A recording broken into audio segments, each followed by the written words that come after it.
भक्ती करणारे होते. त्यांना दुसरा देव आवडत नव्हता. पंढरपूरमध्ये राहायचे पण कधी विठ्ठलाच्या दर्शनाला गेले नाही. म्हणले मी माझ्या भोळनाथ बाबाला सोडून कोणाचंच दर्शन घेत नाही. धंदा होता, सोनारकी होती. महाराज एक दिवस काय झालं, बाबा मोठा शाहूकार आला पंढरपूरमध्ये. म्हणले मला भगवान परमात्म्याला विठ्ठलाला कडदोडा करायचा. म्हणले कमरेला इथं कोणी आहे का? म्हणले सोनार आहे ना. म्हणले नरहरी महाराज सोनार आहेत. म्हणले त्यांच्याकडे जा, कडदोडा करून भेटेल. मग नरहरी महाराजांच्या त्या दुकानामध्ये आले ते शाहूकार, मोठे व्यापारी. म्हणले अहो ऐका, म्हणले मला देवाला कडदोडा पडवायचा. म्हणले चालेल ना, बनवून देतो. बरं म्हणले माप. म्हणले माप घेऊन या, दोराने एखादी दोरी न्या, माप घेऊन या, तसा बनवून देतो. मग ते व्यापारी शेठ जे गेलेत ते रावळामध्ये गेले, भगवान परमात्म्याच्या कमरेचं माप घेतलं आणि नरहरी महाराजांजवळ आणून दिलं. म्हणजे असं असं माप आहे, बनवा. नरहरी महाराजांनी तो कडदोडा बनवला आणि त्या व्यापाऱ्याला देऊन टाकला. म्हणले पहा, त्या व्यापाऱ्याने घेतला आणि भगवान परमात्म्याच्या कमरेला लावला तर 2 बोटं कमी पडला. किती? 2 बोटं. म्हणले 2 बोटं कमी झाला. म्हणले पुन्हा वाढवून देतो. पुन्हा वाढवला. म्हणजे पुन्हा 2 बोटं कमी पडायला लागले. म्हणजे पुन्हा वाढवतो. पुन्हा केलं. म्हणजे आता जरा जास्ती झालंय.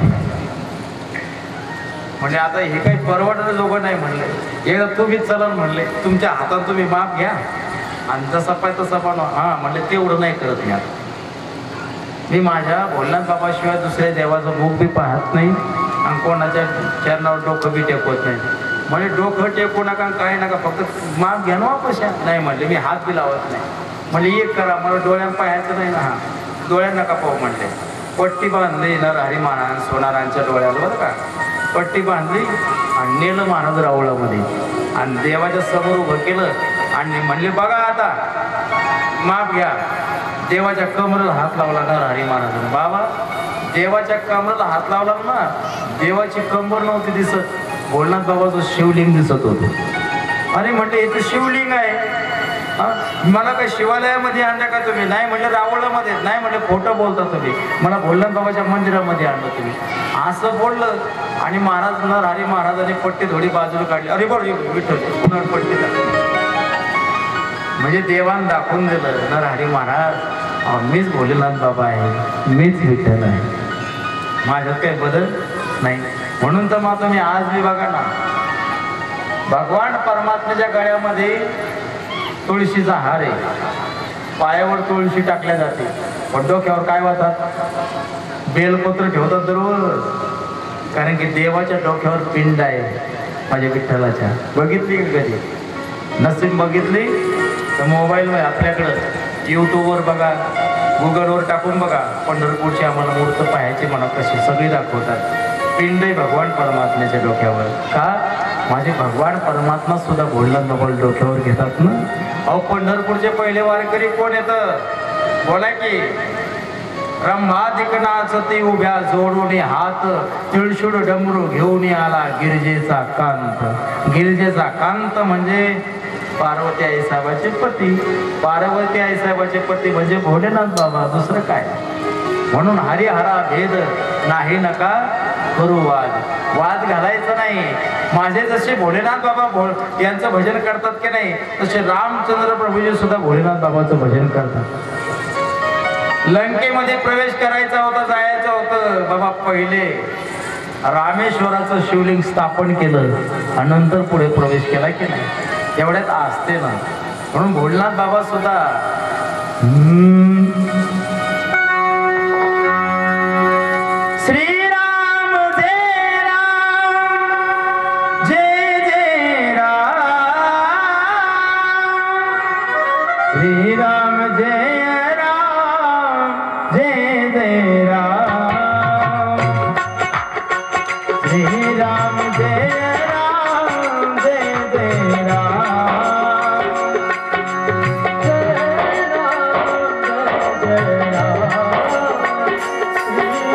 Yeah.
भोलेनाथ बाबा माझ्या रामचंद्र प्रभूचं भजन करतात. अहो एवढंच नाही, हनुमंतरायचा अवतार म्हणजे कोणाचा अवतार आहे बोला ना?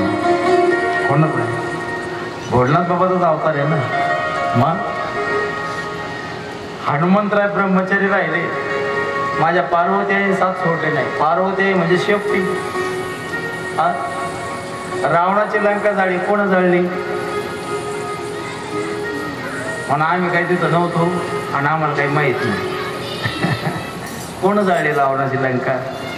हो ऐका ना, आपल्याला पुढं कथा येते. देवाचा भक्त आहे कुबेर, आणि मग कुबेरानं देवाला काहीतरी भेट द्यावी म्हणून लंका तयारी केली बरं का. कोणाला? पार्वती आई साहेबासाठी. आणि रावणाला म्हणले मग देवा लंकाच पाहिजे तुम्ही, हां सोन्याची लंका पाहिजे. घेऊन गेला. पार्वती आई साहेब त्या दिवसापासून नाराज होत्या, भोलेनाथ बाबाला बोलत नव्हत्या. माझी लंका दिली, माझी लंका दिली, माझी लंका दिली, लंका दिली. मग त्या दिवसापासून पार्वती आई साहेबाच्या मनातच.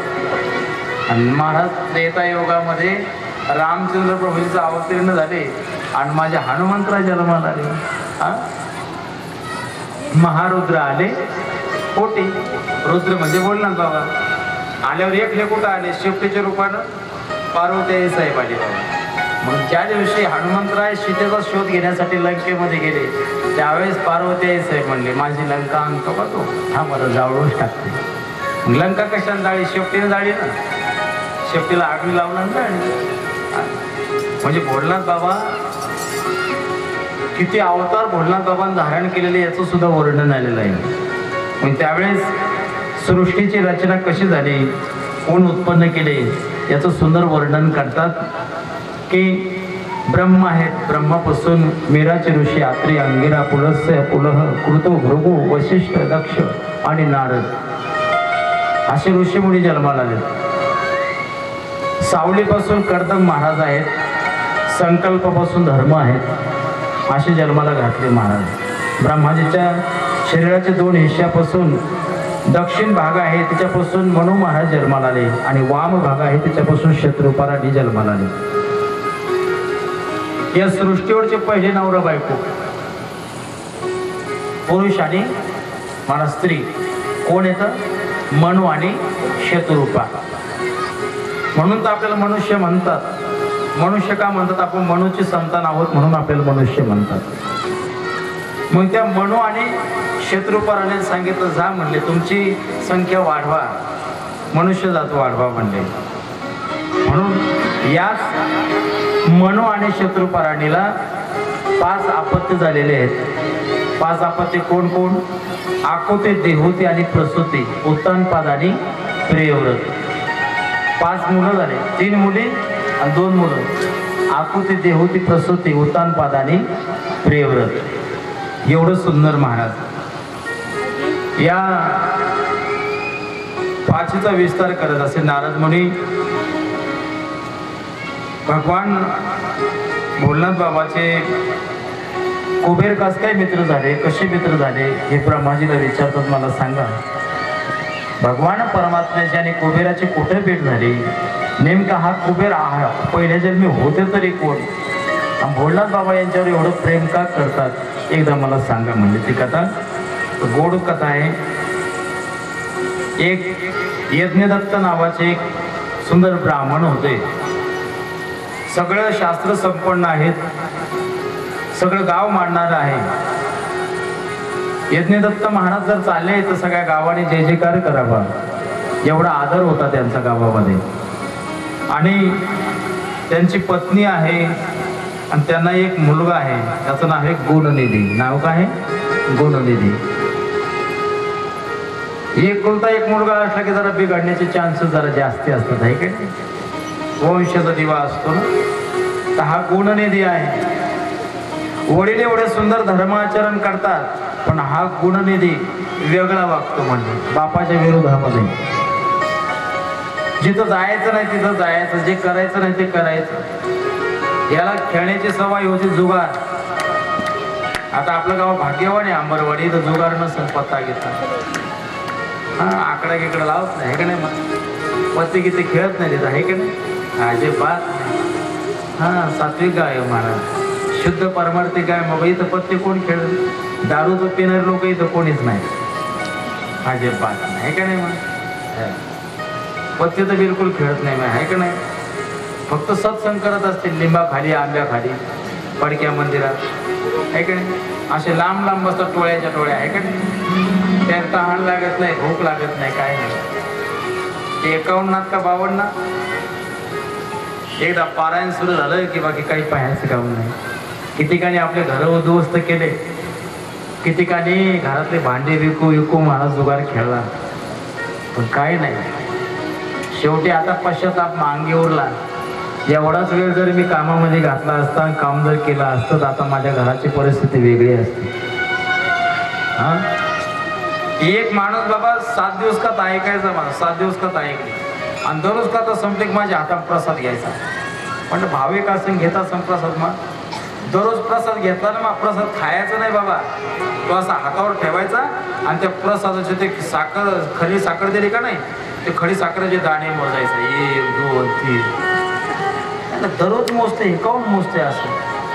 मग एखाद्या गावातल्या माणसाला विचारलं, म्हणले हे बाबा माझ्याकडून दररोज प्रसाद घेतात आणि दररोज खडी साखर मोजतात असं का. म्हणले महाराज ते आकडा लावतात, आकडा. तुमच्या हातातला प्रसाद घ्यायचा आणि बरोबर गणित जुळवायचं ना आकडा लावायचा. हा, आयुष्य गेलं महाराज जुगार खेळता खेळता. पण हे आलं का. हा,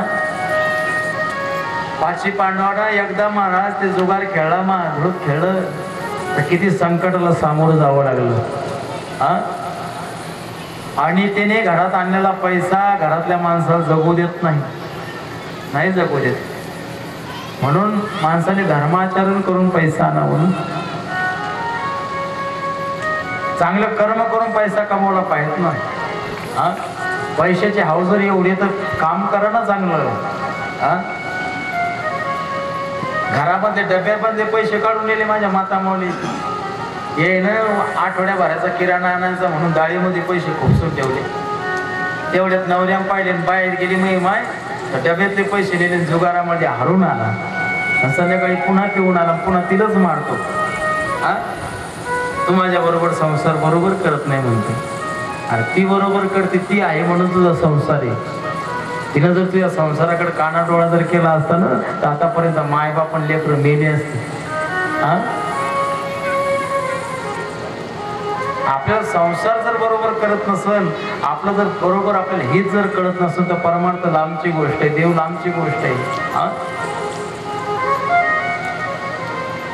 हा गुणनिधी आहे, याला चटक लागलेली आहे जुगार खेळण्याची. आई आहे, आईच्या देखत पैसे चोरून नेतो, पण आई काही बोलत नाही. आज बरेचसे लेकरं घरामध्ये बिघडलेले आहेत आणि माईला सुद्धा माहित आहे, तिच्या आईला सुद्धा माहित आहे, तरी आई तोंड उघडत नाही. परिणाम सगळ्या घराला त्याचं दुःख भोगावं लागतं. म्हणजे एवढ्या माझ्या माया बसलेल्या सगळ्याला हात जोडून विनंती आहे. मी म्हणणार नाही तुमच्या लेकरावर तुम्ही प्रेम करू नका, करा प्रेम, पण आंधळ प्रेम करू नका, जेणेकरून तो अधोगतीला जाईल. कितीतरी म्हाताऱ्या मावल्या म्हातारपणी रडतात की त्यावेळेस जर माझ्या लेकराला मी बरोबर अंकुश जर लावला असता ना, बरोबर चांगले जर संस्कार जर दिले असते ना, तर आज माझ्यावर ही येळ आली नसते. हा, आपण आपल्या मुलाचे गुन्हे झाकत जातो आणि मुलगा गुन्हेगार होतो, पण मुलाचे गुन्हे झाकले नाही पाहिजे असं म्हणतं शास्त्र. असं सांगतं की लेकरू 6 वर्षाचं होईपर्यंत, 6 वर्षाचं होईपर्यंत लेकराचे लाड केले पाहिजेत माणसाने. किती? 6 वर्षाचं होईपर्यंत लेकराचे लाड केले पाहिजे, लाडाने बोललं पाहिजे. पण 6वं वर्ष झालं, 7वं वर्ष लागलं ना, मग आता लेकराला जिथं चुकला तिथं त्याला समजून सांगितलं पाहिजे, पुन्हा असं चुकायचं नाही. त्याला सुसंस्कारित केलं पाहिजे, संस्कार चढवले पाहिजे. किती वर्षापर्यंत? म्हणले 12 वर्षापर्यंत. किती? 12 वर्ष. 6 वर्षापर्यंत लाड करायचे आणि 7व्या वर्षापासून तर 12व्या वर्षापर्यंत त्याला संस्कार द्यायचे. हे का नाही? चुकला की ठोकायचा, चुकला की त्याला बोलायचं, म्हणजे लेकरू चुकणार, योग्य वेळेवर त्याला संस्कार होतील. आणि बस 12 वर्ष लागलं की तिथून पुढे लेकरासोबत आपल्या मित्रासारखं राहायचं. कारण की आता लेकरू आपल्या खांद्याला खांद्या देऊन आलाय, आता हे का नाही, खांद्याबरोबर झालं. असं काहीच नाही करत. लेकरू एकदम बाबा मोठं झाले की बाप त्याच्यावर उगावलं, हे पाय मारेन म्हणते, म्हणते मारीन, बापालाच उचलते असं. कितीक तरी बाप बघितलेत मी, लेकराच्या धाकं घरात सुद्धा जात नाही. हा, काय जात नाही? योग्य वेळेवर लेकराला संस्कार दिले नाही म्हणून. योग्य वेळेवर. म्हणून घरात किती संपत्ती कमवायची हे महत्वाचं नाही, घरातले लेकर किती संस्कारित करायचे हे महत्वाचं आहे. तुमची संपत्ती कामाची नाही. करोड रुपयाची संपत्ती कमवसान, पण ज्याच्यासाठी कमवायची ना तेव्हा जर धुंदीत नसेल, सतत पेऊन जर येत असेल तर काय करायची ती संपत्ती? संपत्ती कमवण्यापेक्षा संस्कृती संस्कार लेकराला द्या. मा 100 एकर जमीन असेल पण लेकरू जर पिणार असेल ना मा, तर शेवटी भूमिहीन होईल. बाबा 1 एकर जमीन नसू द्या, पण लेकरू जर सुसंस्कृत असेल ना तर 100 एकर घेईल. हा, म्हणून संपत्ती महत्वाची नाही, संस्कार महत्वाचे आहे. मायेन जर ठरवलं तर आपल्या लेकराला काही बी करू शकतो, पण तुमच्या वेड्या माया आहेत. महाबाब्या तसा नाहीच, महाबाब्या तसा नाही. लोक नाव ठेवतात महाबाब्याला, महाबाब्या तसा नाही. आणि जेव्हा बाब्या घरात पिऊन येतो ना माईलाच मारतो, तेव्हा मस्त माय खरंच महाबाब्या असा नव्हता हो. अहो ते तसाच होता, फक्त ते या मायापोटी त्याला कळलं नाही, तुला कळालं नाही.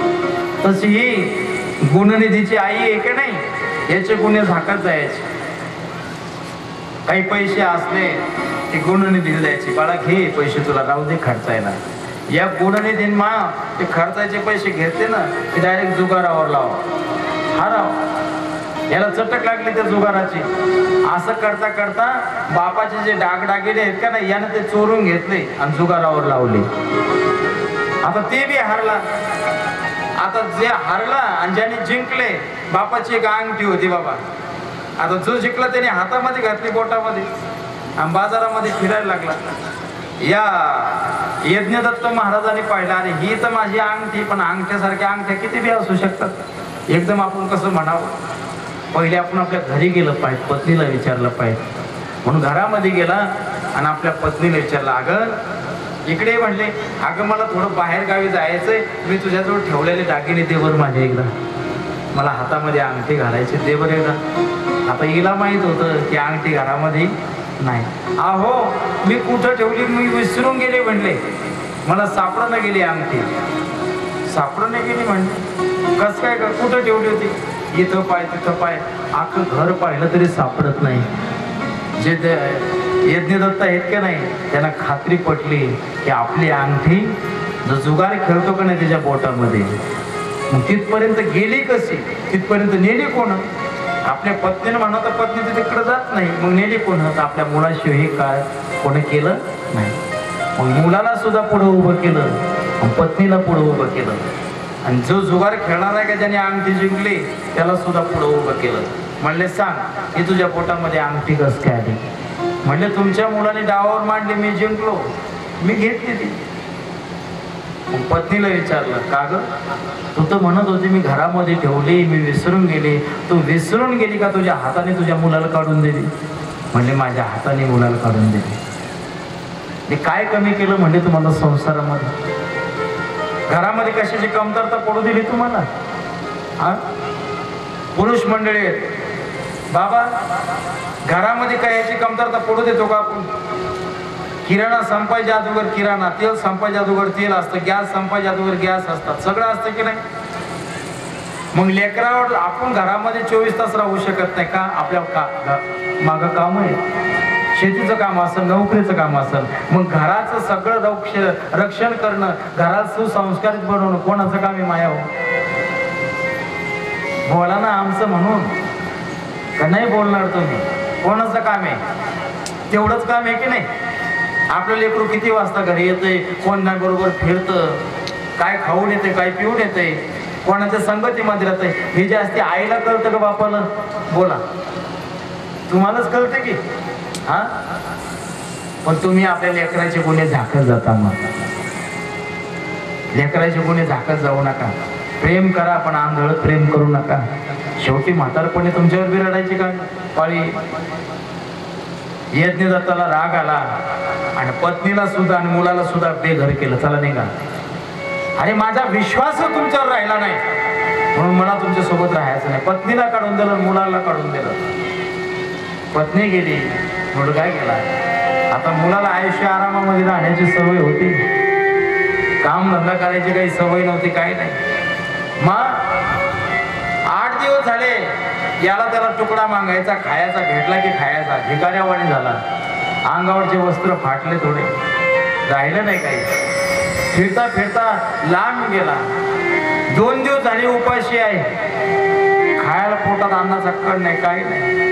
हाय हाय करायला काय भेटत, काय भेटत. एक मोठं भोलानाथ बाबाचं शिवाला हे मंदिर आहे. त्या मंदिरामध्ये गेला आणि थोडं अंग टाकलेलं आहे. सायंकाळची वेळ, भूक लागली, काही खायला नाही. कोणाला मागावं तर कोणी देत नाही. मग काय करावं, तसंच मंदिरामध्ये बसला भोलानाथ बाबाच्या. मंदिरामध्ये बसल्याच्या नंतर एक सद्ग्रस्त भोलानाथ बाबाला नैवेद्य घेऊन आला आणि तो नैवेद्य भोलानाथ बाबाच्या पार्थिलिंगासमोर समर्पित केला. आणि समर्पित केल्याच्या नंतर निघून चालला. आता या गुणनिधीला वाटलं काही का असं पण आपल्याला थोडंसं अन्न खायला भेटते म्हणले. आता पण मंदिरामध्ये अनेक लोक आहेत. मग काय करायचं म्हणले, मध्यरात्री खायचं. ते सगळे झोपू दिले. बाबा रात्रीच्या वेळेस उठला, हन्नी घाला, त्या ग्रहामध्ये महाराज प्रवेश केला मंदिराच्या याच्यामध्ये, गावळामध्ये. आणि गेल्याच्या नंतर दिव्याची वात होती का नाही बाबा, ते दिव्याची वात संपत आली. म्हणले जर अचानकच जर दिवा जर विझून गेला तर मला नैवेद्य दिसणार नाही. मग पहिले देवा आपण तेवत ठेवू. आपल्या शर्टाचा थोडासा कपडा काढला बाबा, फाडला आणि त्याची एक वात बनवली. स्वतःच्या शर्टाची वात बनवली थोड्याशा कपड्याची आणि ती वात मग ते दिव्यामध्ये टाकली आणि दिवा तेवला. दिवा लावला, तेवत ठेवला आणि तो नैवेद्य घेणार आणि घेणार, खाणार.